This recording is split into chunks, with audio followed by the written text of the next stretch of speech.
Hi, and welcome to my channel. We are going to talk about fantasy books. I am reading through the list of 100 fantasy books and series from Klaus at the Contradictorian. And I have decided to do updates a little bit differently with these books, but it'll still be fine. Where I am right now is that I am reading Gardens of the Moon, which is the very first book in the Malazan series. I don't know how anybody says it, and I'm listening to it on audio, and I feel like he says Malaz when he's talking about the place. So I don't know. Malazan is maybe how he says it, but I need to get a professional to tell me how to pronounce it. So if you can put that down in the bottom, I would love it. Okay, so first, just a couple of thoughts. I'm on chapter 3, so I've not read very much of it at all, but here are my thoughts so far. Number one, I understand why people say this book is hard to get through, only because there are already so many characters in here that I'm like, I'm not sure who's on what side. I do know that there's a war happening, and so far that's about it. There are a few characters that have stood out to me, and the names of some of these characters are so difficult. And then yet we have somebody called Quick Ben. And I'm like, why couldn't they have all been named easy names like that? I mean, we also have Whiskey Jack. I'm like, that's easy to remember. Give me some more names like that. I need more Quick Bens, more Whiskey Jacks, less whatever else. And somebody's name is Sorry. And when I first heard that, I pictured in my head Sorry, and I was like, this girl's name is Sorry. I'm sorry. Which, by the way, I am sorry that this is so bright. I was mostly just wanting to come on here for just a minute to kick this off and not get into a discussion of Gardens of the Moon. But anyway, I did a quick Google search, and I was like, characters of Gardens of the Moon. I wanted characters of the Malazan world, because I thought maybe if I could just write down some character names and put little notes to the side, I could keep up with who's on what side and who's doing what in the battle and the war. And what I found was, through the 10 books in this series, there are 600 characters named in this series.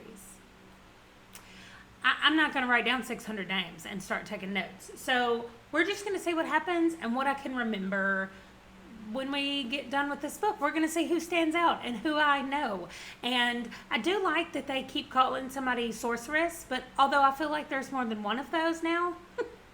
So yeah, I'm a little confused. However, it's going well, and I do know that there's at least a war and that there are assassins and apparently gods in here as well. I'm getting there. It's fine. No big deal.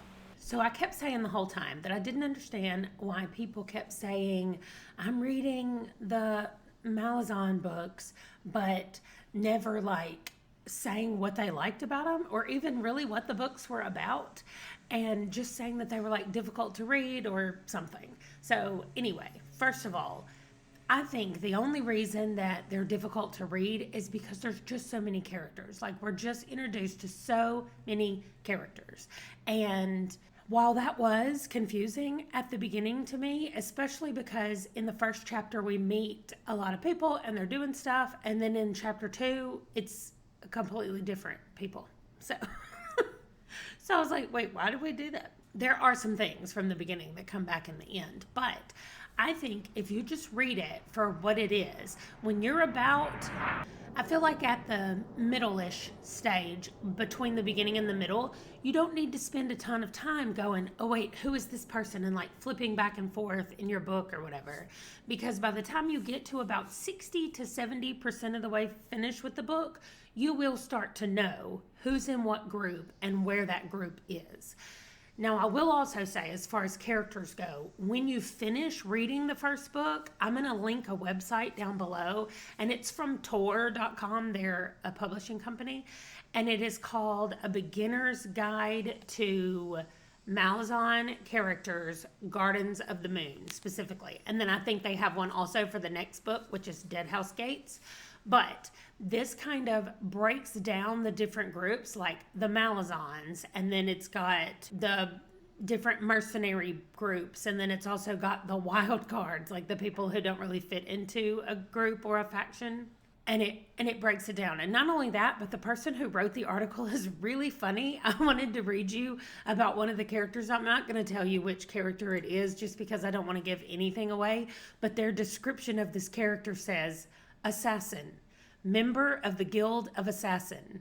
Hates it when other assassins rely on magic instead of assassiny skills. Enjoys assassinations and long walks up haunted towers to lie in wait before assassinating someone. That made me laugh so hard. Also, it's cold outside again, so Django is back in his sweatshirt. But anyway, what is this book about? Let's talk about that. This book is about a country. It's not really a country, it's a kingdom, and they take over other places. And we kind of jump in the middle of like a larger battle that's been happening where they continue to take over countries or take over territories and stuff. And so we get there when there's like another place about to be taken over or something. And that's kind of when we jump in. But the political intrigue, and not even really political. So it's more like intrigue in the sense that there are people working for other groups that we don't know about, and of course they don't know about. There are gods who have possessed people and they don't know what's going on. Not the gods, the people. And then there are gods who are coming in and like moving pieces around the way they want them to go. And most of that does come together at the end of the first book, which was surprising to me because for such a long series, I thought, oh, they're not going to wrap up anything. Like there's going to be a lot of cliffhangers at the end of this book, and that was not the case. And so I really enjoyed it just because I like the like espionage part of it. And I had a couple of like favorite characters. There's a girl in there whose name is Sorry, like I'm sorry. That's not her real name. And to just make things even more confusing, halfway through the book, she changes her name.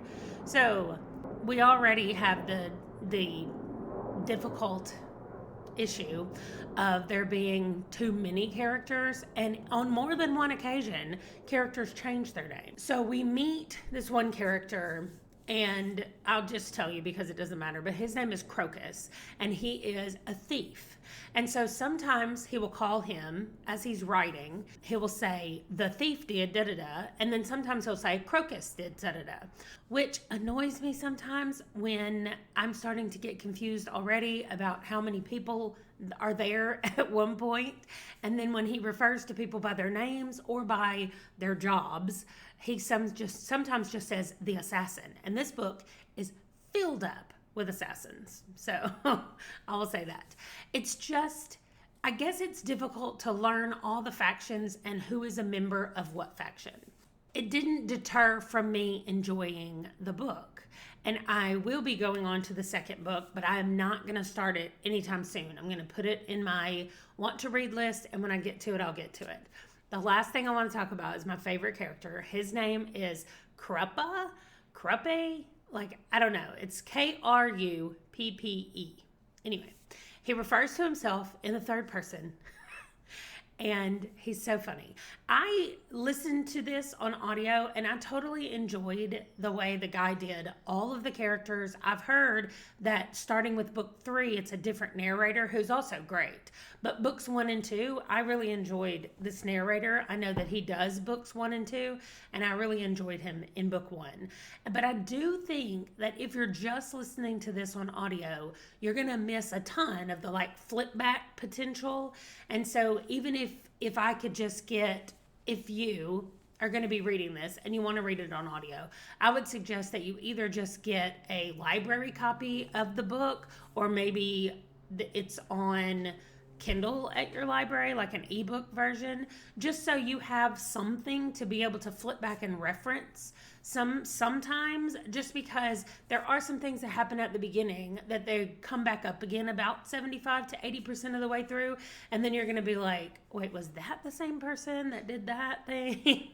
So I just feel like that would enhance it. I did not have that available to me because those weren't available at my library yet. They were on hold. So anyway, I still thought that it was really good. I'm going to give it a 4 out of 5 stars just because I think there was entirely too many characters. However, I would really like to know his note keeping process, like how he kept all these characters straight as he was coming up with them and doing all that stuff. I think that would be very interesting to know.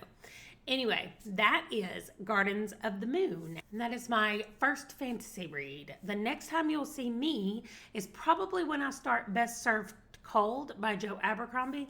That is the next one on my list, but it's on hold right now at my library. So when I get that one, that's the next time you'll see me. So I am in the middle, not the middle, but I am probably only 25% of the way through with Best Served Cold. That's my next fantasy read. I'll just put a picture up here. It is Joe Abercrombie, and it is the 4th book in the First Law world. So I read the First Law trilogy, and then I'm reading this book. However, somebody just told me that it's a standalone, which I didn't know. And so here's what I want to say to you. If you've never read any First Law books and you're wondering if it's for you or not for you, you just need to read the beginning of this book. That already has murder and betrayal and humor, and those 3 things are and violence, and those 4 things are the main things that I feel like Joe Abercrombie does and does well. So if you want to know if you can handle the First Law world, this will give you no spoilers for anything. There is a character's name that you will hear maybe at the beginning, and then you will see that character in the First Law trilogy. But again, not giving anything away, but it very quickly and succinctly gives you what I think Joe Abercrombie's writing is all about. Where am I right now? The character from the original trilogy that is carried over into this book, there are other people mentioned, but there's only one character that we're inside his mind or whatever. And so he has met with another person, and they're on their way to try to get revenge. That's all we'll say for right now. Now, there are a few weird thoughts that I have about this book that are completely have nothing to do with the plot. The first one is, I'm listening to this book on audio. Okay, where was I? Oh, the first thing is, on audio, it's the guy has a British accent. I guess that's the way the characters must sound. So there are some pronunciation things that I think are funny. And one thing that I noticed in the First Law trilogy as well as this book is that Joe Abercrombie writes the word grimace a lot in his book. This person grimaced and this person grimaced. Anyway, I wouldn't have noticed that it was in there a lot had it not been for the audio reader that said grimaced. And he says grimaced every time. And maybe that's just how it's pronounced in British English, but it stands out to me, and I laugh every time it's a grimace instead of a grimace. I don't know. Anyway, I just think it's funny. The other thing is, at the beginning of this, there's a brother and sister, and when we're introduced to them, I thought that they were husband and wife. Not because they're doing anything, just their banter back and forth, and then something happens to them, and she keeps referring to him as her brother. And I was like, oh, I thought they were husband and wife. So I don't know what that means about me and my reading, or if that's some kind of weird incestuous thing that was happening. I don't know. I'm so close. I'm so far at the beginning that I have just no idea what's going to come of this. But I will keep you updated on what's going on with the brother-sister husband-wife thing. And I'll notice the rest of the time that we say grimace. But anyway, I will check in when I'm about halfway through with the book. I'll check back in with my thoughts. I mean, so far, I love it. It's hilarious. It's violent. It's funny. It's still. So, and it has great characters already. Like, I'm already hooked. I'm already loving the characters. And I'm excited to see where it goes from here. Okay, I'm halfway, right at halfway in Best Served Cold. And I just had to come say something because... Y'all, first of all of this is going to be spoilery. So I'm putting a spoiler bar up right here.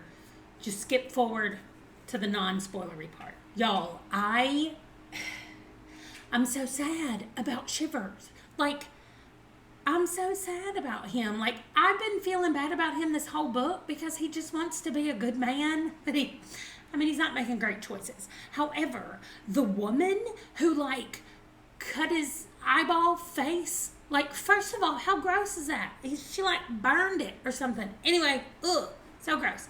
Okay, when she came in there, the woman that cut up Shivers' face, when she came in there to I don't know the girl's name. Like, she has a long name and they keep calling her lots of different stuff. I'm just gonna call her M, because most of the time her name starts with an M. So she came in there to M's room and she was like, oh, I've heard great things about you and I really respect you as a fighter and I'm so glad that I got to meet you. Like, girl, you nearly burnt her face off and you did hurt Shivers. Like, you hurt him and we're mad at you. And anyway, M was like, okay, where are the clothes? Like, whatever, I don't want to talk to you because you're weird. And then Shivers just came up and killed her. And I know that I should have felt bad about that. I did not feel bad about that. Like, I did not like her, and she hurt Shivers, and I was mad about it. And now I'm just sad. Like, Shivers is being tormented mentally and physically, and I just don't like it. I'm sad about it, and I don't understand.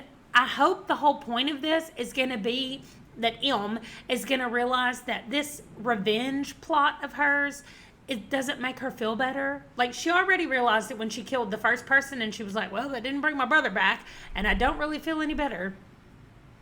You would have thought that that would have made her change her mind, but nope. And because there seems to be a lot of airplanes flying around right now, I'm going to go ahead and go. But I've got some work to do, and then I'll be able to read later today, so I need to finish my work so I can read. But I just had to update you since I'm about halfway through, and it's really good. Okay, I'll be back later. I finished Best Served Cold. Did I like it? No. I mean, I can't say that I liked it. Was I satisfied with the ending? In some cases, yes. That is now the fourth book that I have read from Joe Abercrombie, and I'm going to say that I like it the least. Like, it's in fourth place of all the books. So, I don't really know what to say about it if you've not read any of his books. I did already say you should read the first chapter, and that would give you a well-rounded look at his writing, and that's still completely true. I guess I started talking and she thought that meant I had food somehow. So this is the baby girl. She's not really a baby. She's 7, but she's the youngest animal in the house. So she's the youngest thing in the house. So she's the baby now. Okay, Best Served Cold. I don't know what to say about it. Non-spoilery. If you've not read any of the First Law, I do recommend. I mean, it's not going to give away anything for you to read the first chapter of this. And I think this throws you right in and gives you a great example of his writing, like I've already said. Now, let's talk about spoilers, because I got a lot of stuff to talk about with this. Number 1, okay, I know now that her name is Mikado. I know I said I couldn't remember it earlier, and now I'm also like, maybe it's Mercado. Anyway, I am so mad about everything just working out fine for her after all the nonsense and the rest of it that she caused. Also, I guess technically her brother caused it, and her brother Ew, can I just say ew? As soon as I found out that that was like a thing, I was like, okay, I don't like her. Like, I just don't like her. There is something more wrong with her than just her dad was a farmer and they couldn't farm after he was killed. Like, something else is wrong with her. And now she's pregnant and it better not be Shiver's child. No, I don't want him to have anything else to do with her. I want her to be gone. And I am reading the next books. And I realize that in The Heroes and Red Country, those books do not follow the same people. However, I better hear what's going on with her and know what's happening. And also, somebody called Shanks, is he like a god? Because he killed somebody by poking his finger into their forehead. What? So he has to be a god, right? Like, he has to be superhuman in some kind of way. Also, that was a nice twist that he ended up being the one that put her together at the beginning, or put her back together, or whatever, after she was thrown down the mountain. So, where does that leave everybody else? Like, can I just say Koska, I think, is my most favorite character in this one. And if you didn't see my review on the first Law trilogy, Glokta was my favorite character in that one. And Dogman. Really, I loved the Dogman. And Shivers kept talking about him and like remembering the Dogman. And I wanted to be like, can we not see Dogman? I want to know what he's doing now. Anyway. He was my favorite, and I liked him. I love how they kept bringing the bank back up because, I mean, we know that this bank is like trying to control something, and it's clearly more than just a bank. And so it is trying to like either keep all the factions fighting each other or just managing to keep control by playing each side against each other so that nobody can become too powerful, and then the person in charge of the bank kind of leads everything. So I know that that all is going on, and in the middle of all that, we have just this small little band of people who keep fighting each other. Also, I really liked Friendly, and I was so sad when Friendly and Shiver started fighting each other, and I thought, I don't want either one of them to die.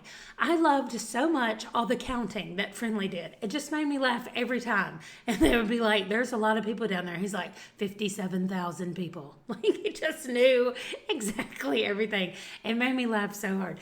Anyway, I'm going to give this book a 4. I know that's bad, but honestly, it was really just her. She got on my nerves. And if she hadn't have been in it, I think that it would have been a good book about political scheming and even revenge had she just not been quite who she was. So anyway, I liked it. I didn't love it. And I think I gave the first Law trilogy all 5 stars. Maybe 4.5 for that last book because the last book really left me wanting. That is all for Best Served Cold, and that is going to be all for this video.